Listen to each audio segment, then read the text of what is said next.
ವೈಕುಂಠ ಏಕಾದಶಿಯ ಮಹತ್ವ ನಿಮಗೆ ಗೊತ್ತಾ? ಪುಷ್ಯ ಮಾಸದ ಶುಕ್ಲ ಪಕ್ಷದ 11ನೇ ದಿನ ಆಚರಿಸುವ ಈ ದಿನ ವೈಕುಂಠ ಬಾಗಿಲು ಅಂದರೆ ಸ್ವರ್ಗ ಬಾಗಿಲು ತೆರೆಯುತ್ತದೆ ಎಂದು ಹೇಳಲಾಗುತ್ತದೆ. ಈ ಬಾಗಿಲಿನಿಂದ ಪ್ರವೇಶಿಸಿದರೆ 7 ಜನ್ಮಗಳಲ್ಲಿ ಮಾಡಿರುವ ಪಾಪಗಳು ನಿವಾರಣೆಯಾಗಿ ಮೋಕ್ಷವನ್ನು ಪಡೆಯುತ್ತಾರೆ ಎನ್ನಲಾಗುತ್ತದೆ. ವೈಕುಂಠವೆಂದರೆ ಕ್ಷೀರಸಾಗರದಲ್ಲಿ ಶೇಷನಾಗನ ಮೇಲೆ ಪಾವಾಡಿಸುವ ವಿಷ್ಣುವಿನ ವಾಸಸ್ಥಾನ. ವರ್ಷ ಪೂರ್ತಿ ವೈಕುಂಠ ದ್ವಾರವನ್ನು ಮುಚ್ಚಲಾಗುತ್ತದೆ.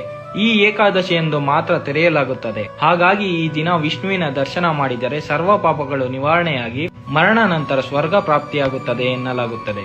ಪೌರಾಣಿಕ ಹಿನ್ನೆಲೆಯ ಪ್ರಕಾರ ಸಮುದ್ರ ಮಂಥನದ ಸಮಯದಲ್ಲಿ ಈ ದಿನವೊಂದೇ ಅಮೃತ ಉಕ್ಕಿ ಬಂದು ದೇವತೆಗಳಿಗೆ ಹಂಚಲ್ಪಟ್ಟಿತು ಎಂದು ಹೇಳುತ್ತಾರೆ. ಹಾಗಾಗಿ ಈ ದಿನವನ್ನು ಬಹಳ ಶುಭ ದಿನವೆನ್ನುತ್ತಾರೆ. ಹಾಗಾಗಿ ಮಹಾಭಾರತ ಯುದ್ಧದ ಸಮಯದಲ್ಲಿ ಬಾಣಗಳ ಮೇಲೆ ಮಲಗಿದ್ದ ಭೀಷ್ಮನ ಕೊನೆಯ ಉಸಿರನ್ನು ಇಟ್ಟುಕೊಂಡು ಈ ದಿನಕ್ಕಾಗಿಯೇ ಕಾಯುತ್ತಿದ್ದ ಎನ್ನಲಾಗುತ್ತದೆ.